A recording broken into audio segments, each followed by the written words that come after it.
Hotel family. Welcome back to Matthew Daniels TV, where we let the ancestors speak. Y'all see the title?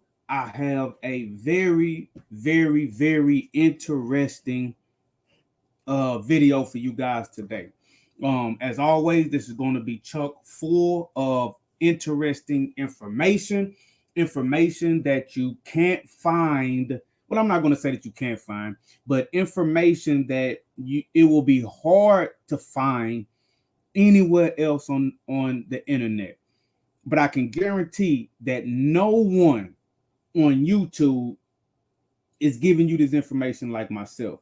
We're bringing the ancestors' stories to life, and we are ensuring that their names, their stories, their legacies live on forever. Okay, so give me just a second. I'm checking my audio, checking the visual. I'm going to pull this PowerPoint presentation up, and we're going to get into the video. Today, we're going to be talking about from American slave to African princess, the curious customs of the Bakuba tribe. Again, that title is From American Slave to African Princess, the Curious Customs of the Bakuba tribe. Let me get that PowerPoint presentation up, and we are going to get into this interesting information. All right, let me see. Got it. All right. So today we're going to be coming out of the North Carolina slave narratives, or as I like to call it, the North Carolina oral histories. And we're going to be talking about the interesting life of Mary Anngady. Mary Anngady. Okay. Now, Mary Anngady, she was born into slavery. She gained her freedom with the advent of the Civil War. And after she gained her freedom, she went on to do several interesting things.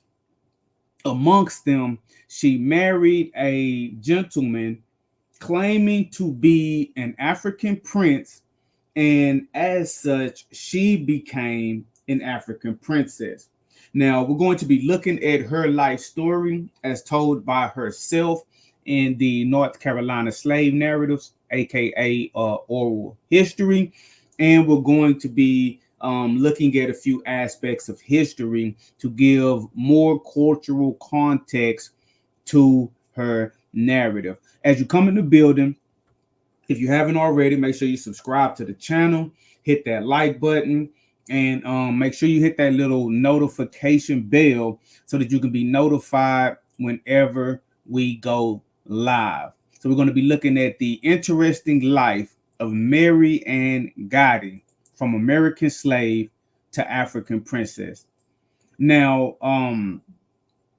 we're going to start with her actual interview that she gave the Federal Writers Project. We're going to be reading through this interview, allowing her to give us her autobiography, tell us about her life story, tell us about her family, and we're going to be looking at a few other sources to give historical context to the claims being made. Okay, so we see from the document on the screen. Let's zoom in. This is the interview of Mary Anngady. And you see at the top where it says Princess Kwango Hinadona Perseria, 1110 Oakwood Avenue, Raleigh, North Carolina. That's where she lived when she was interviewed.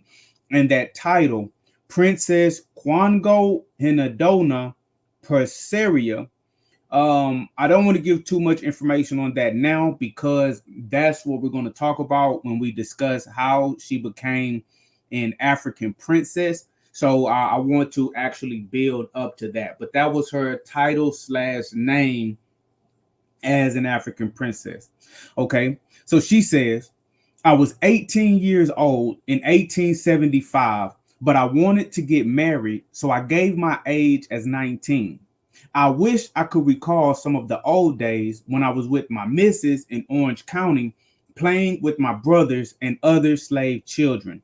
Now, if she was 18 in 1875, that means that she was born around, I believe, like 1957, 1956, something like that. So she was, in fact, born prior to the Civil War. She goes on to tell us, I was owned by Mr. Franklin Davis, and my madam was Miss Betty Davis. I and my brother used to scratch her feet and rub them for her. You know how old folks like to have their feet rubbed. My brother and I used to scrap over who would scratch and rub her feet. She would laugh and tell us not to do that way, that she loved us both. Sometimes she let me sleep at her feet at night. She was plenty good to all of her slaves.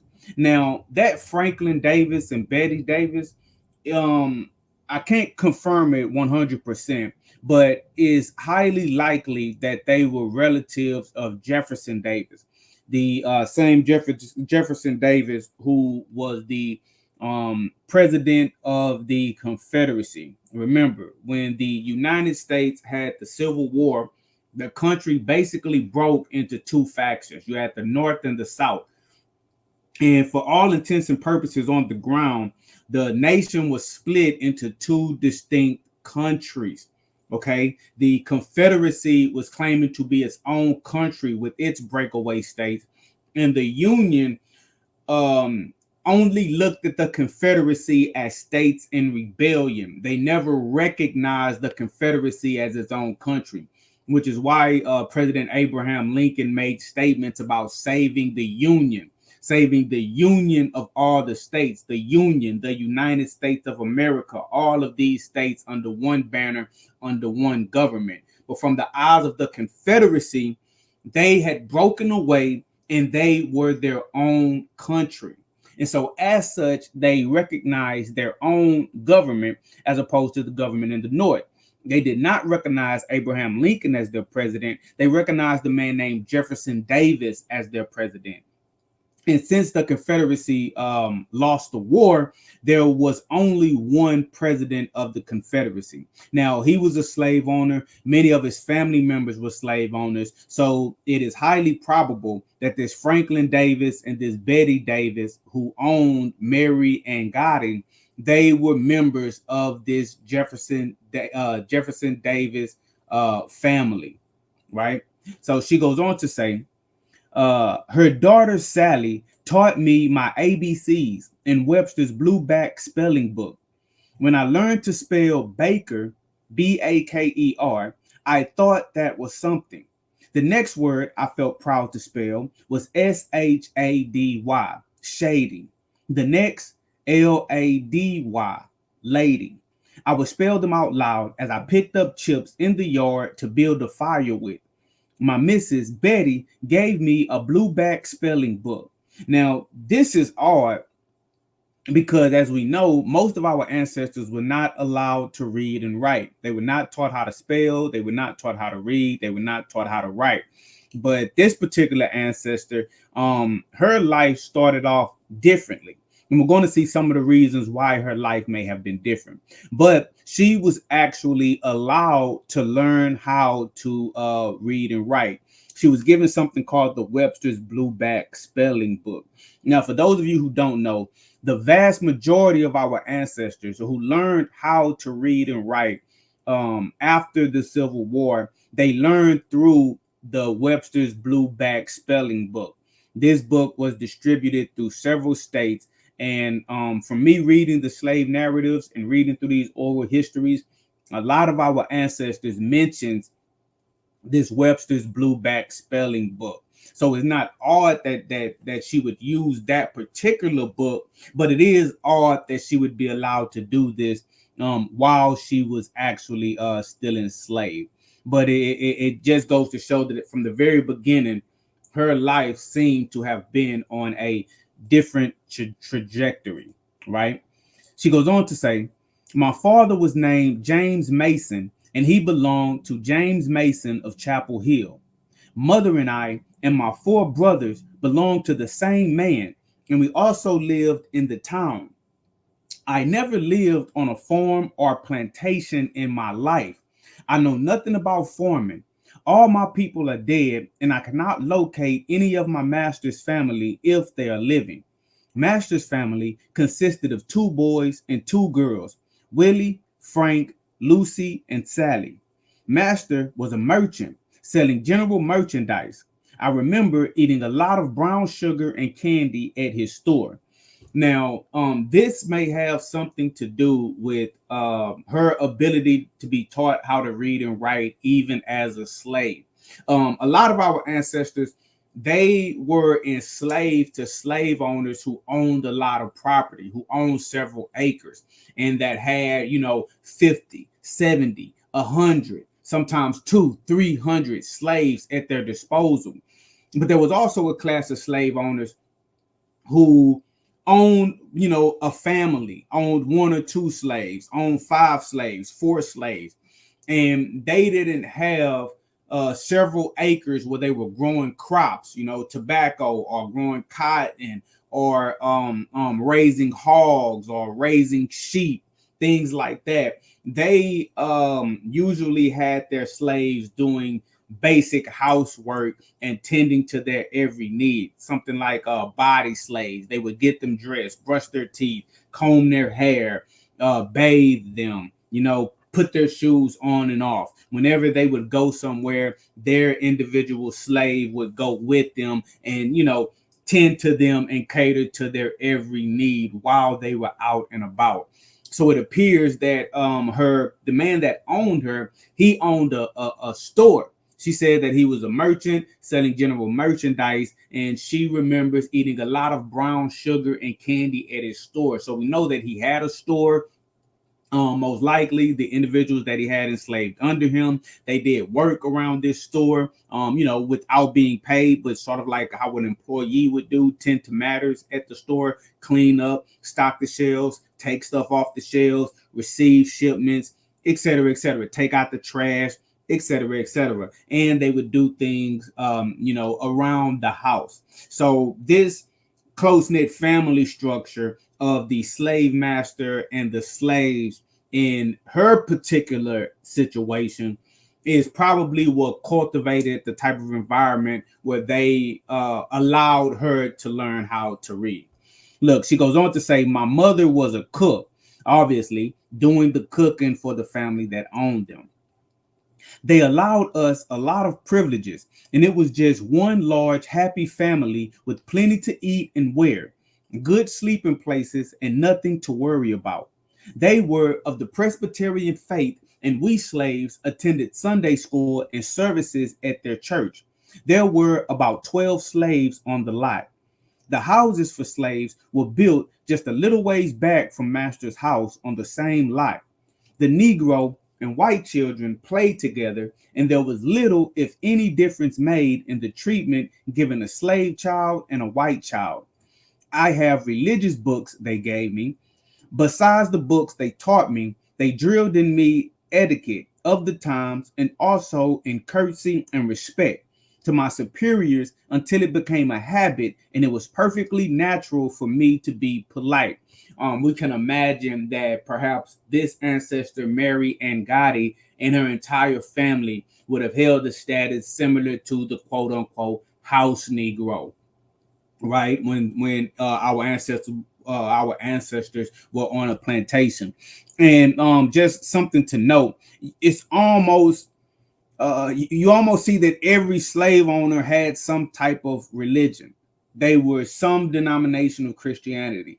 These individuals, they were Presbyterian, right? And they had their slaves go to church and attend Sunday school with them and attend those services. So there's something to be said there about how so many slave owners could also be religious individuals. However, when you really read the Bible and you look into the Bible, slavery itself is never really outlawed, like the owning of somebody. Maybe the conditions in which you are supposed to treat your slave is regulated to a degree, depending on how you interpret certain verses. But the institution itself is never outright outlawed. And a form of slavery existed in almost all societies. Now, some people will say, "Oh, it's not slavery; it's prisoners of war, or it's not prisoners of war; it's indentured servitude, or they're paying off a loan." They use whatever terms and words they want to use, but the idea of one person owning another person, or one person being in control of the life and body of another person, is in several civilizations and societies, and it goes back thousands and thousands and thousands of years. It is, we have to accept the fact that this was also in Africa, which was one of the reasons the slave trade was so prevalent there, because there were Africans selling Africans, and there was slavery, a form of slavery in Africa before the European even got there. Right there, there's really no denying that. Okay, but let's go a little further with her life story.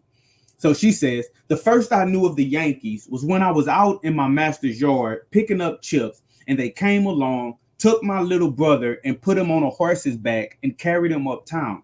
I ran and told my mother about it. They rode brother over the town a while, having fun out of him. Then they brought him back. Brother said he had a good ride and was pleased with the Blue Jackets, as the Yankee soldiers were called. We had all the silver and valuables hid, and the Yankees did not find them, but they went into master's store and took what they wanted. Now, several months back, I did a video where I was talking about hidden Civil War treasure, and I mean that. Listen, when the Union Army, or the Yankees, quote unquote, invaded the Confederate States as part of the Civil War, and they went from plantation to plantation, destroying things and stealing things, right? They were stealing all of the valuables. These stories are everywhere. There's no denying it. Like you see right here, the ancestor is saying that we had all the silver and valuables hid. Why? Because the people in the South knew that the Union armies, the Yankees, were pillaging and plundering everywhere they went in the Confederate States. So a lot of times these plantation owners and these individuals that own slaves, and just people in the South in general, they were taking all of their silver, all of their valuables, all of their jewelry, and they were finding spaces to hide them. They were putting them in basements, putting them in cellars. They were digging holes in the ground, burying them. They were hiding them inside of tree stumps. They were sealing them up and putting them inside of rivers and lakes and ponds. And they were hiding valuables all over the South. Now, when the Civil War was over and the Union armies eventually left, most of these individuals went back and got their valuables that they were able to save by hiding them. But there is a great number. Listen to me. There is a great number who were not able to go back and get what they hid. Because you can imagine, let's say you have a slave owner who hides their valuables. They hide their valuables and then they go off to war and then they're killed. No one else knows where they hid it because they hid it, so no one would know where it was at. They get killed, the location of it is lost. You know, that happened a lot of times. And we even have some of our ancestors attesting to that happening, saying that these things were hidden and nobody ever found them. And you even have treasure hunters in these modern times who have found some of these buried treasures in the South, right? They have found them. You had one group of treasure hunters. They were looking for a shipment of gold that had went missing in the middle of the Civil War and was hidden, right? And they had, using ground penetrating radars and things of that nature, they had located what was basically, without digging it up, they were as sure as you could be that this is the spot where the gold was at. Now, instead of doing what they had to do to dig up the gold, they alerted the FBI. Real story. They alerted the FBI, They told the federal government, and they told the federal government, they were like, hey, look, we found this gold. All we want is our finder's fee for finding it. We don't want all of it. We want our finder's fee. And what happened is the federal government was like, the FBI was like, okay, we'll give you your finder's fee. And so they had a date set that they were going to go out there and did. And they went out there and dug prior to that date without the treasure hunters who found it. They sectioned off the area. They kept everybody from coming out there. They dug up the gold, lied about digging up the gold, said they didn't find nothing, and the treasure hunters never heard from them again, and they began to try to sue them in federal court. And as of today, I don't know if anything came from that lawsuit, because if the federal government stole it from you and you're trying to go through the federal government court system to sue the federal government for stealing from you, you're not going to get anywhere. You're just not going to get anywhere. They took that, and it was tons. Listen to me. I think it was about 9 tons worth of gold. Right? It was a lot of gold. Now I may be off on that 9 tons. I probably got to look it up again, but it was a lot of gold that they stole. And so right now today, there's still plenty of treasure hidden in several locations. I've read through some of these slave narratives, but I'm not a treasure hunter. I don't have the resources nor the time to go try to hunt some of this stuff down. But if there is a treasure hunter out there to hear these videos, it's out there to be found. It's still there, a lot of it. Anyway, they say that they gave my father a box of hardtack and a lot of meat. Now, this is them giving the ancestor Mary Anggady's father some of this stuff out of the store they robbed. So she goes on to say, father was a Christian, and he quoted one of the commandments when they gave him things they had stolen from others. Thou shalt not steal, quote he. And he said he did not appreciate having stolen goods given to him. I traveled with the white folks in both sections of the country, north and south, after the war between the states. I kept traveling with them and also continued my education. They taught me to recite, and I made money by reciting on many of the trips. Since the surrender, I have traveled in the North for various charitable Negro societies and institutions, and people seemed very much interested in the recitation I recited called When Melinda Sings. Now, what she's talking about here is, remember, she was taught how to read and write as a slave, and she was trained in all the proper etiquette. Now, obviously, this will be the etiquette of traditional Southern etiquette, right? And she was not illiterate. So even after the war, obviously she could speak well. She knew how to carry herself well. She held herself and she carried herself with a certain type of poise, back straight, head up high, just to put a mental image in your head. And so she says that she went traveling around the country doing things, to help her people who had just got out of slavery. That's what she means by charitable Negro societies and institutions. Things like the Freedmen's Bureau, institutions sprung up after the Civil War that were designed to help our ancestors climb from the pits of slavery to productive members of society. Educate them, get them in school, teach them particular trades, teach them how to, make money, spend money, save money, purchase land, how to become productive members of society. Even though our ancestors gained their freedom, they had to learn how to enjoy that freedom. And so one thing that she says that she did is she recited, whenever she went around, they would have her recite something called When Melinda Sings. So real quick, I'm gonna just check to see if I'm missing any comments. Okay, no comments yet. All right, good. We're gonna get back into the presentation.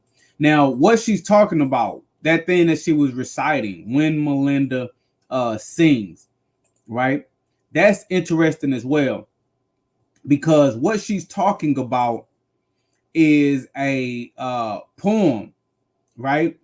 Written by another ancestor, Paul Lawrence Dunbar, right? Paul Lawrence Dunbar. Now, he was born after the Civil War. He was born in 1872 and he died in 1906. He passed away very young. Now, he was an American poet, a novelist, and short story writer of the late 19th and early 20th century. He was born in Dayton, Ohio, to parents who had been enslaved in Kentucky before the American Civil War. Dunbar began writing stories in verse when he was a child. He published his first poems at the age of 16 in a Dayton newspaper and served as president of his high school's literary society. So Paul Lawrence Dunbar was like a child prodigy when it came to writing things, right? And he wrote several poems and works that and short stories that became widely known throughout America. In his short time on this earth, he created enough works in order that his name and his works would live on long after he was dead. And so one of the things he wrote, when Melinda sings, is what the particular ancestor Mary Anngady was going around the country and she would recite. Now, a lot of his works that he wrote in his lifetime, he wrote in the quote unquote Negro dialect. The majority of our ancestors, they didn't speak what we call quote unquote proper English.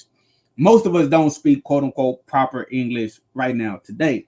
They call it Ebonics, right? They'll call it Ebonics or broken English, but back then they called it Negro dialect. So what she would recite was the works of Paul Lawrence Dunbar. Now, I'm not going to read to you guys the entire poem of When Melinda Sings, but just so you can have some type of idea of what she was actually reciting. Okay. Now remember, he's writing how the Negroes spoke. So this is basically like, go away and quit that noise, Miss Lucy. Put that music book away. What's the use to keep on trying if you practice till you're gray? You can't start no notes of flying like the ones that Ransom rings. From the kitchen to the big woods when Melinda sings. You ain't got the natural organs for to make the sound come right. You ain't got the tunes and twistings for to make it sweet and light. Tell you one thing now, Miss Lucy, and I'm telling you for true. When it comes to real right singing, tain't no easy thing to do. Easy enough for folks to holler, looking at the lines and dots when they ain't got no one consensus and the tune comes in spots. But for real, melodious music that just strikes your heart and clings, just you start and listen with me when Melinda sings. So basically, he's talking about someone named Melinda who wants to be a singer, getting kind of backlash, individuals acting like they can't sing, they don't have the voice for it, they can't hit the notes, but this individual continuing to persevere to chase their dream of actually being a singer, right? So that's what she's talking about. Let's continue. She says the first school I attended was after the war closed. The school was located in Chapel Hill, North Carolina, and was taught by a Yankee white woman from Philadelphia. We remained in Chapel Hill only a few years after the war ended when we all moved to Raleigh, and I have made it my home ever since. I got the major part of my education in Raleigh under Dr. H.M. Tupper, who taught in the Second Baptist Church located on Blunt Street. Miss Mary Lathrop, a colored teacher from Philadelphia, was an assistant teacher in Dr. Tupper's school. I went from there to Shaw Collegiate Institute, which is now Shaw University. No, pause. It's a reason I highlighted that because I think this is a good point to shed some more light and more history on what our ancestors were able to accomplish. Now, whether you have ever heard of Shaw University or not, we all should know some basic information about Shaw University. Okay, it is a traditional HBCU, historically black college university, HBCU, but it also holds the title of being the first for several different reasons. So what I want to do, I'm just show you guys a little bit about Shaw University. I'm going to show you what's said about it on Wikipedia, and then I'm going to show you what's said about it on its actual website, so we can see that our ancestor was actually educated at one of the first, not the first, but one of the first HBCUs in the country. Not the first, but one of the first. Shaw University has a immense historical relevance to our people's history on these shores. So the picture that I have on your screen to the left, that's Shaw University. That's an old picture of Shaw University, right? Nice building, beautiful building, plenty of classrooms. Now look, before I go further, remember, she says that she got the major part of her education under, I highlighted it for you guys, Dr. H.M. Tupper. Dr. H.M. Tupper, right? Now, before we read this, look down where it says founder of Shaw Institute, founder Henry Martin Tupper. H.M. Tupper, Henry Martin Tupper, H.M. Tupper. That's the individual that she's talking about. Okay. And again, I do this and I point those things out because I like to point out the historically accurate information that we can find inside of these oral histories. So look what it says. Shaw University is a private, historically black university in Raleigh, North Carolina. Founded on December the 1st, 1865. Now remember, that's the year that the Civil War ended. Shaw University is the oldest HBCU to begin offering courses in the Southern United States. Now, pause. Shaw University is the oldest HBCU to begin offering courses in the Southern United States. Now, it's not the oldest in America, but it's the oldest to begin offering courses in the Southern United States. Remember, in the South, slavery had a chokehold. The free states were virtually all in the North, or basically like in the middle portion of America, bordering on the South. So there were HBCUs in the North because our ancestors had more freedom in the North, but in the South, there were no HBCUs until Shaw University.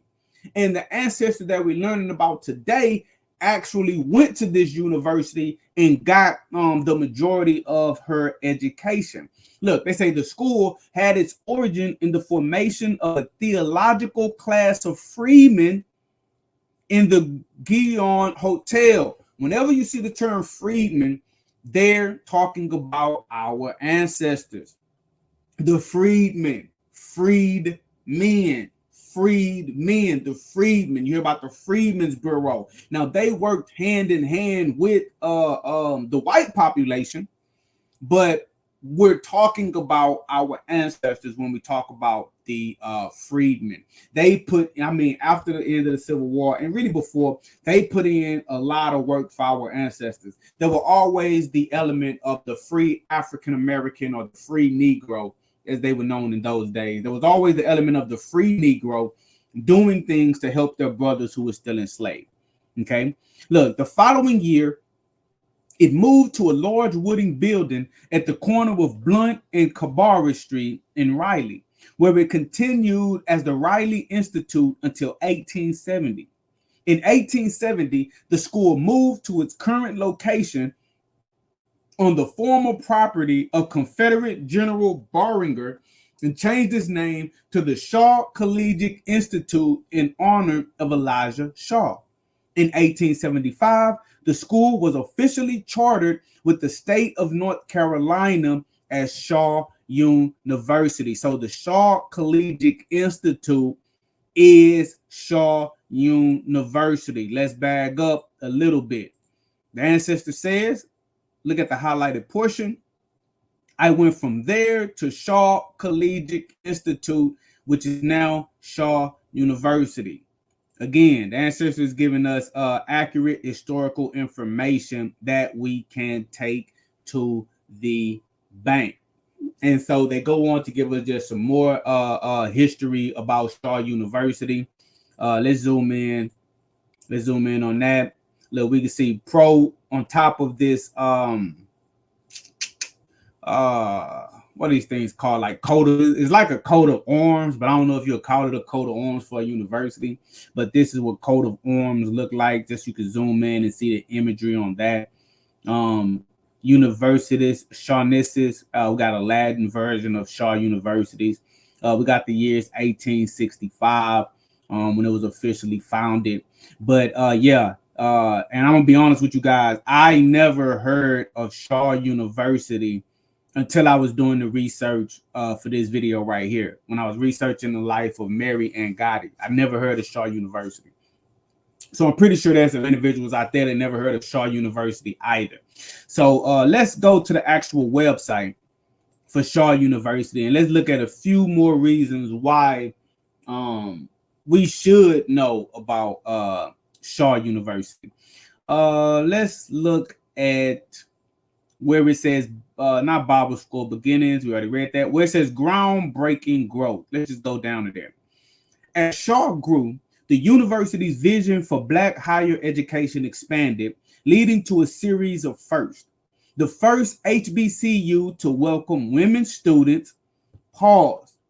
So the first HBCU to welcome women students was Shaw University. And we're looking at the story of a female, Mary Anngady, who went to this school. So that's powerful. It's the first HBCU to welcome women students and the first to train doctors, pharmacists, and lawyers who could serve their communities. By 1900, the university had trained more than 30,000 teachers of color. Several went on to become the first presidents of HBCUs around the country. In the 20th century, Shaw graduates advanced science, media, and political, racial, and gender studies. Our alumni stood among Black America's first professional generation. So a lot of great men and women came out of Shaw University. When I make my first million of selling these books that I write and sell, I'm going to donate something to Shaw University.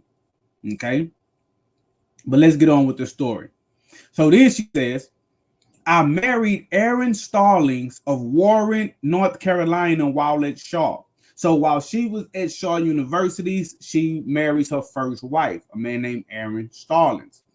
He died, and I married Reverend Matthews Anngady of Monrovia, west coast of Africa, Liberia, pastor of First Church. Now, this is another interesting point in her life. So the second man she's married is a pastor named Reverend Matthews Anngady, where she gets the last name from, Mary Anngady. Now, this guy is actually from Monrovia. Monrovia is the capital of Liberia. For those of you who don't know, Liberia is a country on the west coast of Africa, and it was founded by African Americans, some free and some newly freed. It was founded while slavery was still going on by the American Colonization Society. Yes, it was a group of white people looking to help Black people migrate back to Africa. And they picked the area known as Liberia they took some land in what is now known as Liberia, and they started immigrating African Americans, Negro, I like the term Negro Americans back to Africa. And where they went was Liberia. The first president of Liberia was an individual from America, an African American, obviously, right? And Liberia holds the honor or esteem or historical first of being the first country to gain its independence from European powers. Because remember, during the Berlin Conference, the European powers basically divided up Africa how they saw fit. And almost every part of Africa was a colony of some European power. And that's why all of those countries right now, they all have independence days when they gained their independence from the European colonial powers. Now, Liberia did this first because they were created by African Americans and the American Colonization Society. So her second husband was a man named Reverend Matthews Anngady from Monrovia, Liberia, who migrated. I don't know if he went from America to Liberia and back. She doesn't give us all of those details, but we know he was living in Liberia in Monrovia, and he came to America to do some work. So she says, I helped him in his work here, kept studying the works of different authors and lecturing and reciting.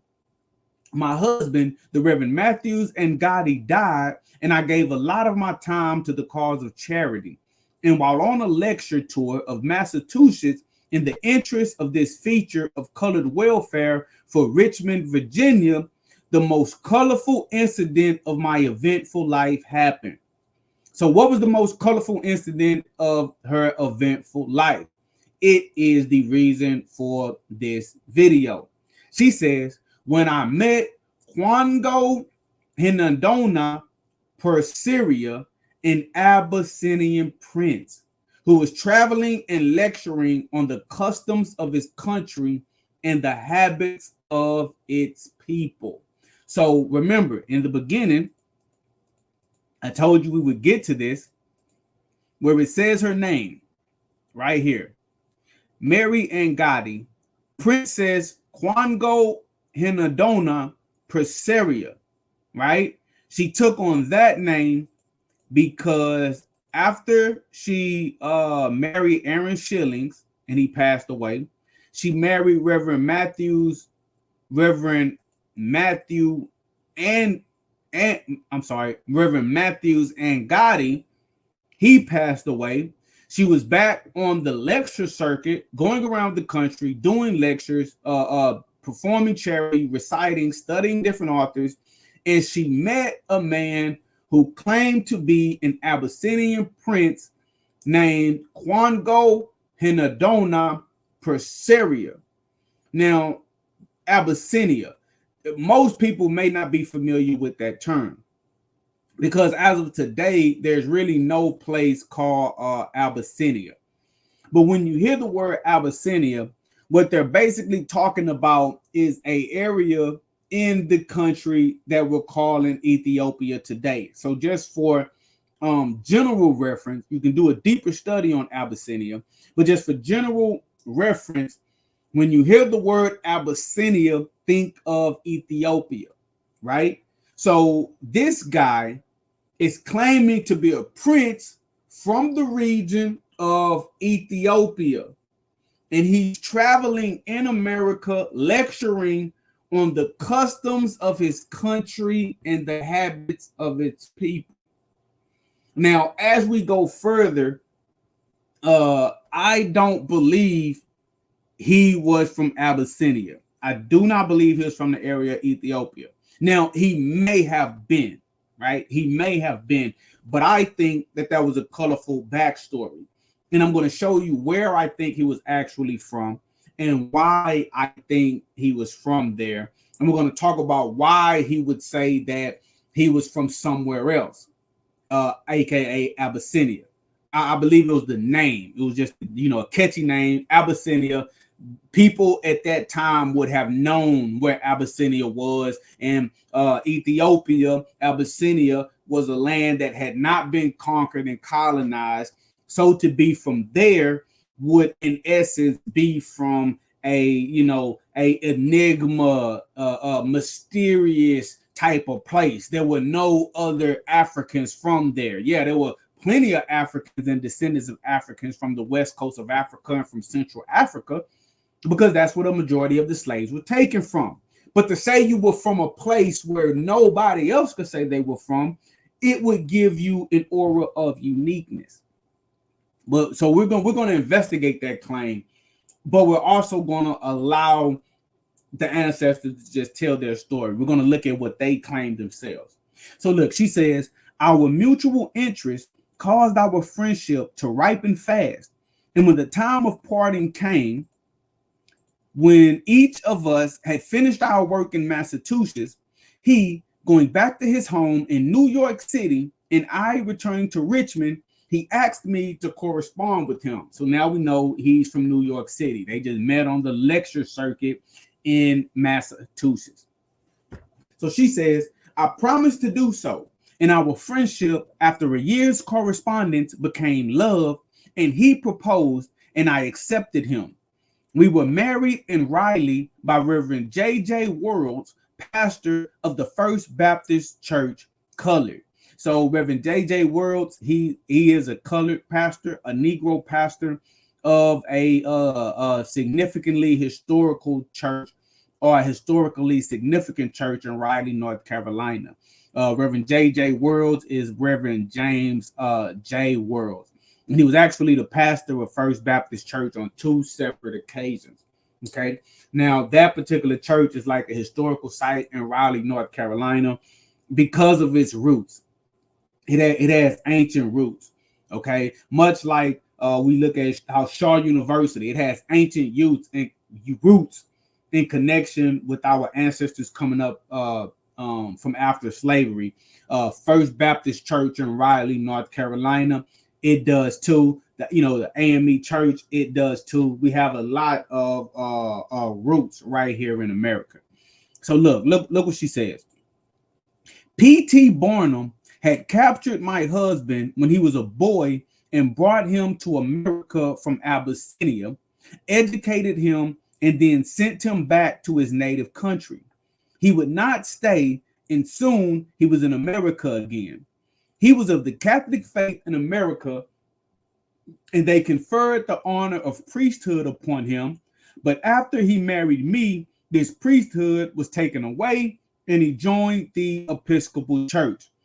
Now, this is why some of this story is most likely made up. I just got to be honest. I mean, if he's telling the truth, I apologize to the ancestor.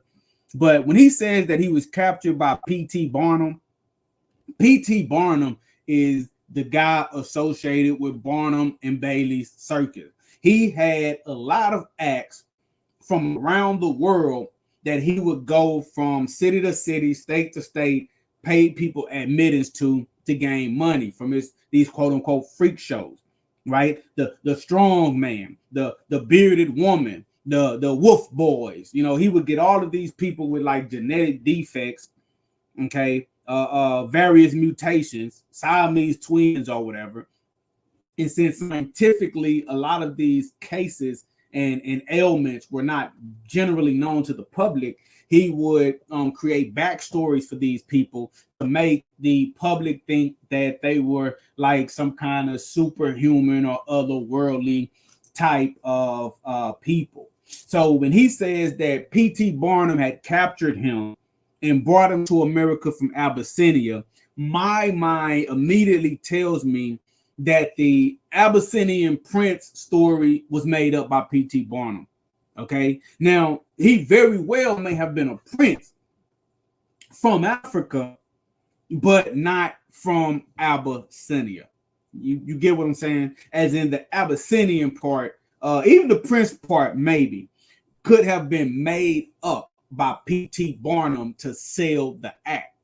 However, this young man was from Africa. He knew a lot about Africa, and we're going to find out exactly what part of Africa he was really from the stories that he told his wife. Okay, I think the Abyssinia part was just the eye-catching title that P.T. Barnum used, but to actually be a priest or from the royal household of somewhere in Africa, that's not too far-fetched, and we're going to see exactly where he was from. Look, she says, after we were married, we decided to go on an extensive lecture tour. He had been a headsman in his own country and a prince. We're going to find out what that means later. We took the customs of his people and his experiences as the subject of our lectures. I could sing, play the guitar, violin, and piano, but I did not know his native language. He began to teach me, and as soon as I could sing the song, how firm a foundation in his language, which went this way. So we see an example of her singing the song, how firm a foundation in the language of her husband, who's claiming to be an Abyssinian prince. Now, in his language, the words are Ngama, Ibata, Njami, Buyek, Wema, Wemita, Nagana, E, Buket, Dio, Di, Njame, E, Dio, Dikak, Aminix, Hansi, Bataba Santana Ibu Bujeti, Bataba Njambi I Bunana, Batabi Santana, Balama Awa, Bataba Njami, Balaba Munoga. Now, of course, none of us know what that means, right? None of us know what that means, but we do know how firm a foundation is. How Firm a Foundation is a Christian hymn published in 1787 by John Rapon in a selection of hymns from the best authors, intended to be an appendix to Dr. Watts' Psalms and Hymns, known as Rapon's Selection. So How Firm a Foundation is a church hymn, okay? In 1835, the hymn was included in the first hymn book introduced by the Church of Jesus of Latter-day Saints. Although officially organized by the prophet Joseph Smith in 1830, his wife Emma Smith was charged early on with collecting hymns for and establishing a hymn book for the new church. In addition, this was the favorite hymn of General Robert E. Lee and has been played at the funerals of several U.S. politicians. On Christmas Eve, 1898, American units involved in the Spanish-American War joined to sing the hymn. The units were from the North and the South. So How Firm a Foundation is a Christian hymn written in 1787 and is based on 1 Peter chapter 1, verse 23 and Isaiah chapter 41:10. So what she's saying is she learned how to sing a Christian hymn in the language of her husband, who is claiming to be an Abyssinian prince. Now, some of the lyrics for How Firm a Foundation is how firm a foundation, you saints of the Lord, is laid for your faith in his excellent word. What more can he say to you than he has said, you who unto Jesus for refuge have fled? In every condition, in sickness and health, in poverty's veil, or abounding in wealth, at home or abroad, on the land, on the sea, as days may demand, shall your strength ever be. So, you know what a hymn is. They're basically like, a religious song to be sung in churches. So she learned how to sing this song in her husband's native language. Now, we may not know what Ngama, Abata, Njame, Bujek, Wema, Wemita, Nagana, E. We may not know what that means, but I looked it up, and whatever that language is very similar, right? It's very similar to the Bantu languages. I'm almost 100% sure that is a Bantu language of Central Africa, which would make sense because the most of our people came from West and Central Africa. And in areas like the Congo and Angola and Luango, they spoke languages like this. That's not Ethiopian language. That's not a language from Ethiopia or North Africa. That's a Bantu language, right? That her husband taught her to sing that song in. So that's the first clue to where he was actually from, is somewhere around Central Africa, because he's a Bantu, because he's speaking this Bantu language. Now, a Bantu individual or someone speaking a Bantu language can go to Abyssinia, aka Ethiopia region. However, it's more likely he was captured where the majority of our ancestors were captured at, the West Central Africa, and the language that he speaks attests to that. So look, she ends this part of her narrative saying, "We traveled and lectured in both the North and the South, in our life, while we had to work hard, was one of happiness and contentment. I traveled and lectured as the princess Kwango Hinadoa Perseria, wife of the Abyssinian prince. I often recited the recitation written by the colored poet Paul Laurence Dunbar when Melinda sings, to the delight of our audiences." And even that name, Princess Kwango sounds a lot like Congo to me. Kwango sounds a lot like Congo to me. And in the Congo, they definitely spoke a Bantu language. So at that point, she brings an end to that part of her narrative. And then she goes into this part of her narrative, where they say, "The following incidents of African life were related to me by my husband, Kwango Hinadoa Perseria, and they were also given in his lectures on African customs while touring the United States." So now she's going to give us more details into exactly what her husband was saying about the tribe in Africa that he came from. So look, she says, "The religion of the Bakuba tribe of Abyssinia was almost wholly pagan, as the natives believed fully in witchcraft, sorcery, myths, and superstitions." If you notice, I highlighted the Bakuba tribe. Now get this, the Bakuba tribe is not a tribe of Abyssinia, right? But he is identifying himself. Her husband told her that he was a member of the Bakuba tribe. Now, if you look up the Bakuba tribe, where are they at? Central Africa, Bantu speaking Central African peoples, which would make sense with the language in which she sung the hymn,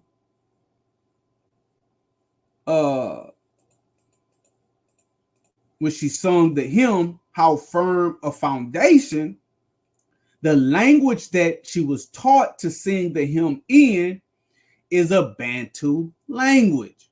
So he's speaking a Bantu language, and he's saying that he's part of the Bakuba tribe. So what is the Bakuba tribe? Let me show you something, family. Let me show you something. Let's get into this. Let's dig deep. Now I'm going to show you, he wasn't from Abyssinia. I don't believe that. I believe P.T. Barnum made that up to sell tickets. Okay. This is where her husband was likely from. He was a prince of this kingdom, the Kuba kingdom, right? He says the Bakuba tribe. The Bakuba tribe is from the Kuba kingdom. Look, the Kuba kingdom of Congo and its fantastic past. Watch what the scholars tell us about this kingdom. You can go to the website, so you can actually take a trip there. You can actually take a trip there and interact with these people for yourself, right? Now look, they say the Kuba kingdom of Congo, also called Bakuba or Bushango. Bakuba or Bushango. Bakuba, that's literally what he said. He said that he was part of the Bakuba tribe. The Bakuba tribe is part of the Kuba kingdom of the Congo. That's why he spoke a Bantu language.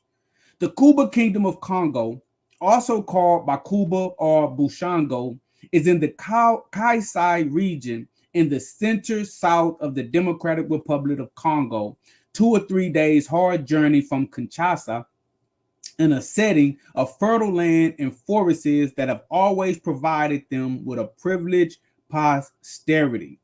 This kingdom was formed in the 17th century and is a typical case of different ethnic groups coming together to form a state. So here is a picture of members of the people that live in the Cuba area, where this Cuba kingdom was at. These are the people. This is what the people look like. Okay. Now look, let's read a few of the things that they had to say about the Cuba kingdom, and then we're going to see what the ancestor's husband had to say about the area that he was from, and I'm going to show you the similarities. Look, they say the chiefs had a privileged relationship with the land through the mediation of the spirits, and this was their main source of authority. That's in line with hoodoo as well. As seems to have been the case since the dawn of time, the strongest chiefs prevailed over the weaker lineages, either by ownership of land or by the authority of arms. The strongest is the one who created a dynasty and kingdom, when he succeeded in uniting several peoples and, of course, held on to power. During the 17th and 18th centuries, the Kuba Kingdom of Congo developed into a state with structure, traditions, architecture, and art, well differentiated, recognized by neighboring states. Their social organization was pyramidal, and this was the secret to developing a full-fledged state, from the king or Naim to the nobility, spiritual leaders, artisans, and farmers. So we know that in the Kuba Kingdom, with the Bakuba tribe and others, they had a king, they had a nobility, a noble class, they had spiritual leaders who performed the spiritual rituals for their religious ceremonies. They had artisans, people that built things and created things, and they had farmers, people that tended to the lands. Moreover, it is claimed that they had an unwritten constitution, separation of powers, elected political officials, taxes, laws, judges, juries, police, and army. They were a very highly advanced civilization.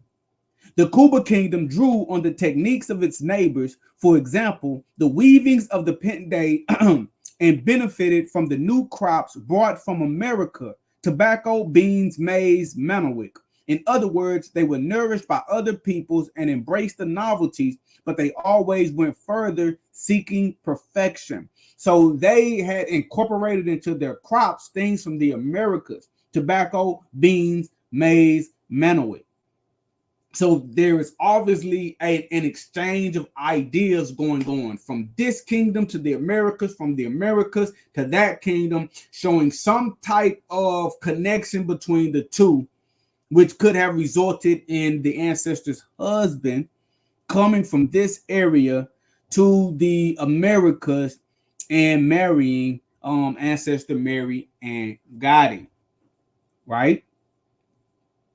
Moreover, thanks to their geographical situation, they were spared the slave trade in two ways. They did not suffer many captures by slavers, nor did they take part in the human trade, since this traffic operated more along the coast.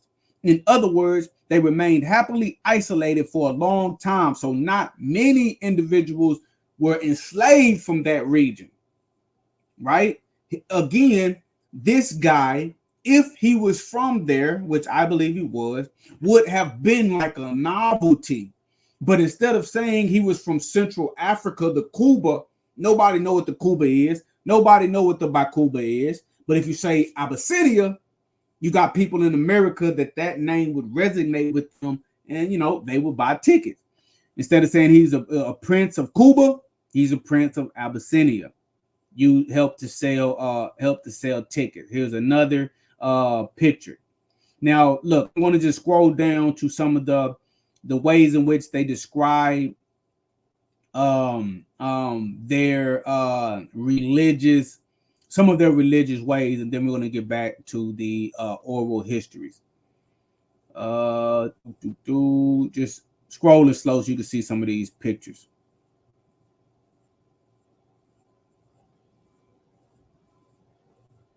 These are the Kuba people. Okay, look. The myths and ceremonies of the Kuba Kingdom of Congo.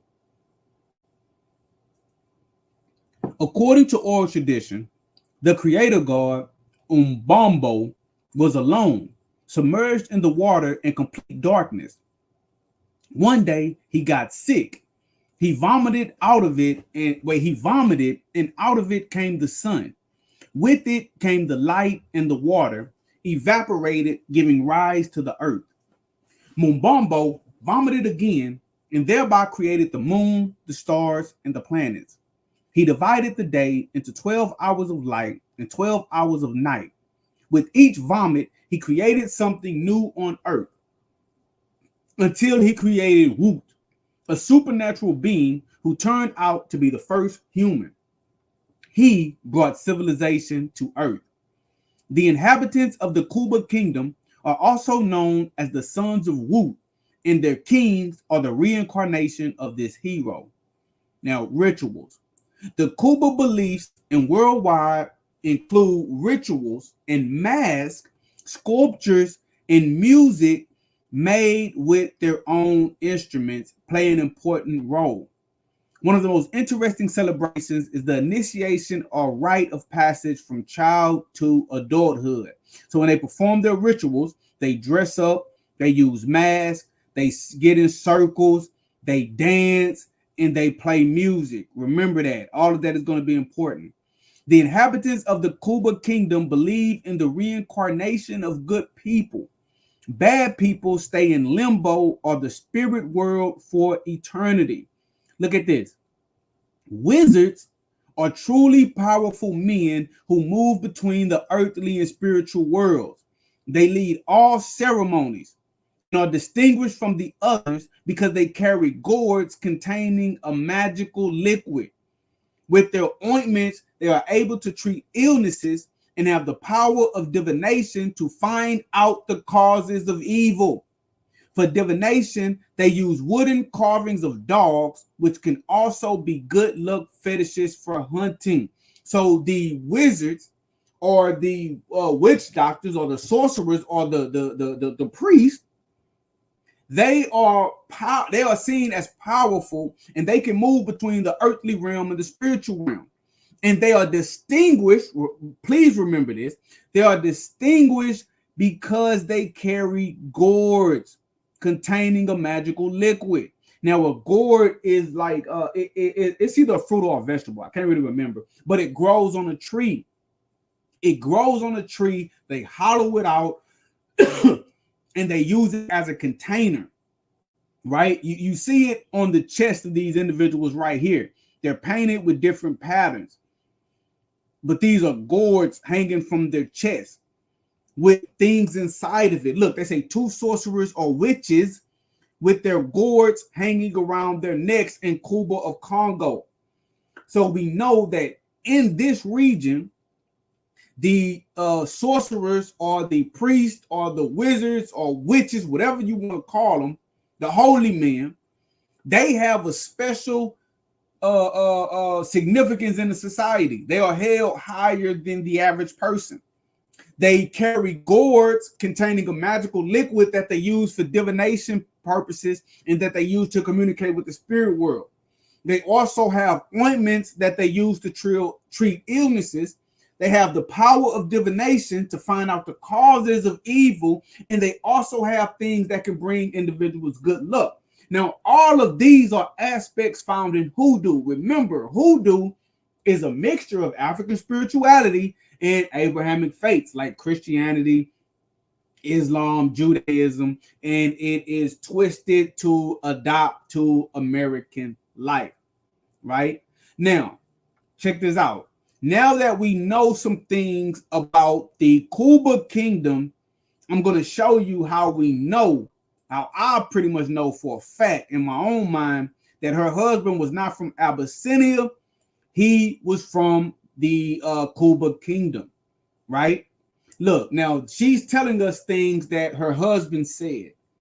Now she says the religion of the Bakuba tribe of Abyssinia was almost wholly pagan, as the natives believed fully in witchcraft, sorcery, myths, and superstitions. Now the Bakuba tribe, 100%, the Bakuba tribe is members of the Kuba kingdom. That should be enough. But they also have what a Christian would consider to be a pagan religion. They also believe in witchcraft, sorcery, myths, and superstitions. Everything I just showed you about the Kuba kingdom is lining up with what her husband said the tribe that he come from believed in. Check this out. The witch doctor held absolute sway over the members of the tribe, and when his reputation as a giver of rain, bountiful crops, or success in the chase was at stake, the tribes were called together, and those accused by the witch doctor of being responsible for these conditions through witchery were condemned and speedily executed, saying that they would look to the witch doctor to bring rain, bountiful crops, and to give them success in hunting. And whenever this failed, instead of the witch doctor saying that they failed, they would pick out somebody in the tribe and say that, look, they did bad magic to keep these things from coming to pass. Now, remember, I just showed you in the website, in the Kuba kingdom, they had statues of dogs and other things that they created that were supposed to bring good luck in what? Hunting. And they were supposed to be able to connect with the spirit world to do things like bring rain and ensure that they had bountiful crops. Remember, there were farmers in the Kuba kingdom. And so it's interesting here that they would name rain, bountiful crops, and success in the chase, hunting. They would look to these witch doctors to bring them success in hunting. It's all lining up. Look, the people were called together by the beating of drums. Now that's all throughout Africa, but it's the Kuba kingdom as well. The witch doctor, dressed in the most hellish garb imaginable, with his body painted and poisonous snake bone necklaces dangling from his neck, and the claws of ferocious beasts, lions, leopards, and teeth of vicious man-eating crocodiles finishing up his adornments. Now, again, a lot of that stuff, I pushed the wrong button. Hold on. A lot of that stuff is normal in Africa, but look, just look what they're wearing. This is literally what he's describing to you. And when he was talking about when they have these ceremonies, when they're dressed up in hellish garb and all of that stuff that he's denigrating, which I don't think he should denigrate. But look, they wore the mask, they would play drums. Look how the people are. Remember, look how the people are surrounded around him. He has the shells and stuff on his neck, you know. The ancestors said that they would have like crocodile teeth, snake skin, stuff like that on them. Look, the gourds. The ancestors are gonna mention the gourds in the slave narrative here in a second in the oral history.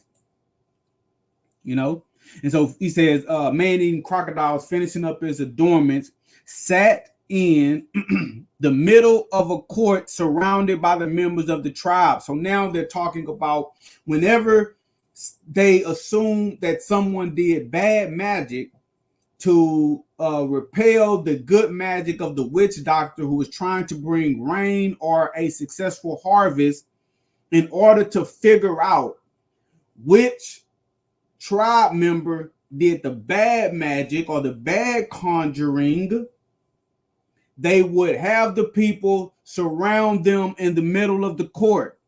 I just showed you a picture of the man dancing with people surrounded around him in a circle. Now look what he says. Look what she says rather. In his hand, he carried a gourd which contained beads, shot, or small stones. Now in the article we read, the gourd, they said that they would have a magical liquid inside of the gourd, but a gourd is just a container. And you saw that on their chests, on their necks, they had multiple gold gourds. So there could be a liquid in one gourd, there could be beads in another, there could be stones in another, magical powders in another. But what are the chances that the in the Kuba kingdom, the article tells us that the witch doctors had gourds, and in this article, this guy saying he's from the Bakuba tribe, and he's saying that the witch doctors had gourds which contain things. We're talking about the same people. He wasn't from Abyssinia, he was from the Kuba kingdom. Look, he began his incantations by rattling the contents of the gourd, shouting and making many weird wails and peculiar contortions. After this had gone on for some time until he was near exhaustion, his face assumed the expression of one in great pain, and this was the beginning of the end for some poor ignorant savage.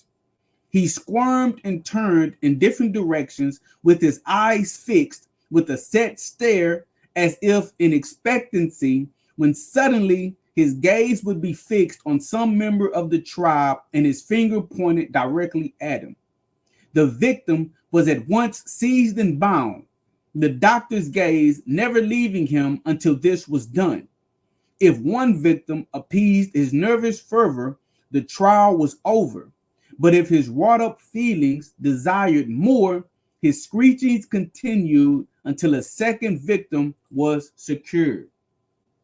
He had these men put to death to justify himself in the eyes of the natives of his tribe for his failing to bring rain, bountiful crops, and success to the tribe. The witch doctor, who sat as judge, seemed to have perfect control over the savage minds, and no one questioned his decisions. The persons were reconciled to their fate and were led away to execution while they moaned and bade their friends goodbye in the doleful savage style. Sometimes they were put on a boat, taken out into the middle of a river, and there cut to pieces with blades of grass. Hold on, sorry about that. And cut to pieces with blades of grass, their limbs being dismembered first and thrown into the river to crocodiles. And look, before I finish reading this, I put this up here because I want to show you guys this too. Now these gourds, right? These gourds were used in what we're calling hoodoo as well. Okay, for the same exact reasons. Now, there is one of our ancestors who was born a slave and escaped to freedom named William W. Brown. Now, William W. Brown says that he had his fortune read, he had his future told by a slave named Frank. Now, Frank quite possibly was from this same area or from this same culture because he used the gourd as well. And so I just wanted to show you him using a gourd just because it was interesting. This is from the book Narrative of William W. Brown, a Fugitive Slave, right? Look down to the third highlighted portion where it says, however. Look, he says, however, I paid the fee of 25 cents, and he commenced by looking into a gourd filled with water. Whether the old man was a prophet or the son of a prophet, I cannot say, but there is one thing certain: many of his predictions were verified. So I just thought that was interesting that we have multiple accounts of some of our ancestors using gourds to for divination purposes or for hoodoo purposes or for spiritual purposes. And there's more than just this account of someone using the gourd. But we know that this concept of using the gourd, they brought directly from Africa with them. And it was just interesting that I came across someone using the gourd again. But look, let's continue. A drink containing an opiate was generally given to the victim to deaden the pain, but often this formality was dispensed with. The victims were often cut to pieces at the place of trial with knives and their limbs thrown out to the vultures that almost continuously hover round the huts and kraals of the savage tribes of Africa. In some instances, condemned persons were burned at the stake.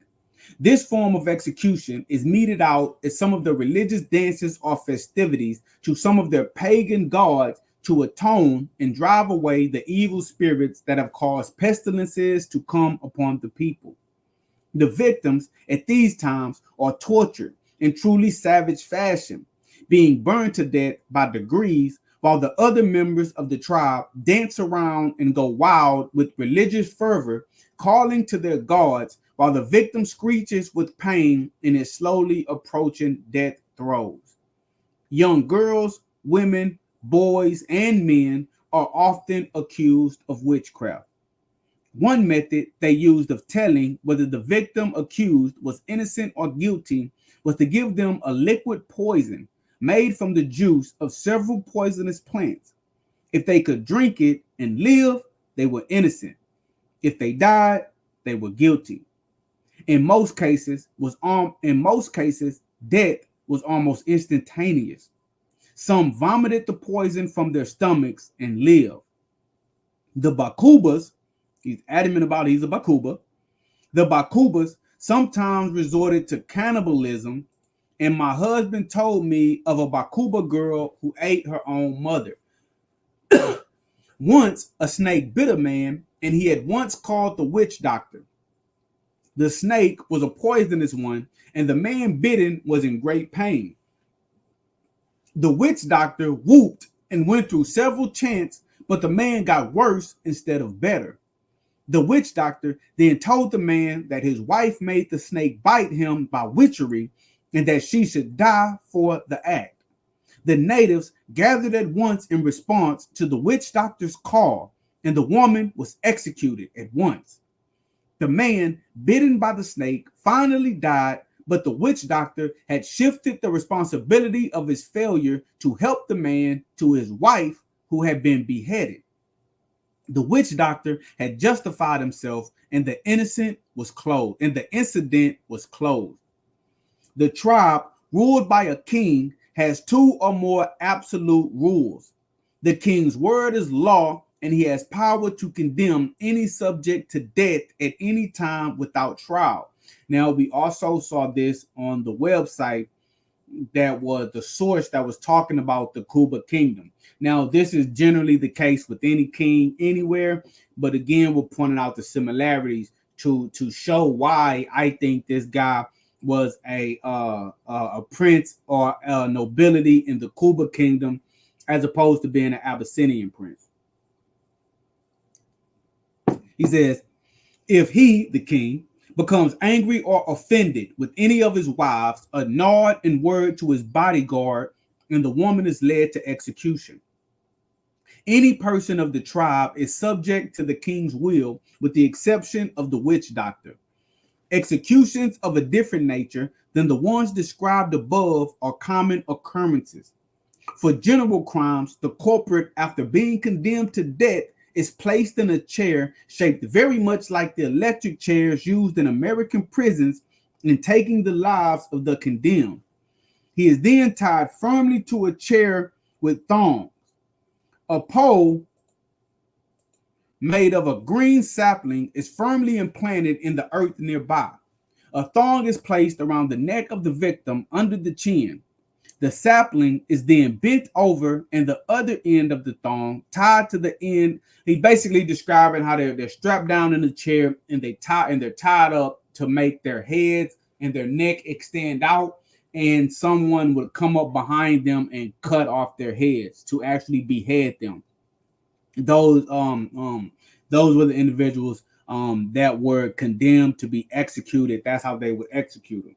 That's what's known as a headsman. A headsman would cut off the head of somebody condemned to death. And the majority of the time, it was the prince or someone in the royal family of the king who would carry out this beheading. And her husband, she said that her husband said that he was one of these headsmen, and he would actually carry out some of these executions, right?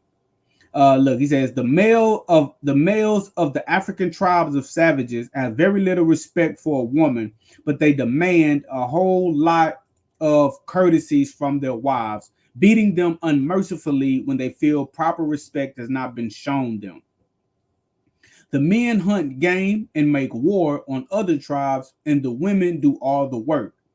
A savage warrior, when not engaged in hunting or war, sleeps a lot and smokes almost continuously during his waking hours. Girls are bought from their parents, while mere children by the payment of so many cows, goats, etc. The king can take any woman of the tribe, whether married or single, he desires to be his wife. The parents of young girls taken to wife by the king of a tribe feel honored and fall on their knees and thank the king for taking her. The prince of a tribe is born a headsman, and as soon as he is able to wield a knife, he is called upon to perform the duty of cutting off the heads of criminals who are condemned to death by the king for general crimes. Those condemned by the witch doctor for witchcraft are executed by dismemberment or fire as described above. And so she ends up saying that my husband was a cannibal headsman and performed this duty of cutting off persons' heads when a boy. And after being civilized in America, this feature of his early life bore so heavily upon his mind that it was instrumental in driving him insane. By custom, a prince was born a headsman, and it was compulsory that he execute criminals. He died in an insane ward of the New Jersey State Hospital. So the last thing she tells us about her husband, who claimed to be an Abyssinian prince, he died in the insane ward of the New Jersey State Hospital. Now, the hospital that she's talking about that her husband died in is Trenton Psychiatric Hospital. Look, the Trenton Psychiatric Hospital is a state-run mental hospital located in Trenton and Ewing, New Jersey. It previously operated under the name New Jersey State Hospital at Trenton, and originally as the New Jersey State Lunatic Asylum. So for whatever reason, her husband was admitted to an insane asylum in New Jersey, and there he remained until he died. The crazy part about that is that particular hospital was known for horrendous practices. So, man, it's highly likely that her husband was tortured his entire stay there, right? And his entire stay there. So, this video has been from American slave to African princess, the interesting life of Mary Anngady. Born a slave and married 3 times. Her third husband, who claimed to be an Abyssinian prince, but upon further research, he was most likely a prince or of the nobility in the Bakuba kingdom in the area of the Congo. And this story can be found in the North Carolina slave narratives, aka the North Carolina oral histories. So as always, as we wrap this up, as I always say, I want to thank everybody for tapping in. Thank you guys for looking at the video. Hotel Brooklyn Zoo, hotel to you as well, brother. Look, if you haven't already, make sure you hit that like button on your way out. If you haven't already, make sure you subscribe, hit that little bell, make sure you hit that notification bell so you notified every time that I go live. And again, I hope I said something that you never heard before. If I said something that you have heard before, I hope I was able to provide more context to it. On this channel, I like to let the ancestors speak. I like to bring you guys interesting tales, interesting stories that I find while I'm reading and while I'm doing my research. And I like to give you guys the historical background to put it in context. So I want to thank you all for watching. This is your brother Matthew Daniels, aka I'm Pooh, aka the Chosen Few, aka the real bookworm. I'm not just a bookworm world. I am the real bookworm. Make sure you get it right. I'm doing the book game like it ain't never been done before. And I'm doing the book game like it'll probably never be done again. May your name and the name of the ancestors live on forever. And may your memory never die. Hotel, I'm out.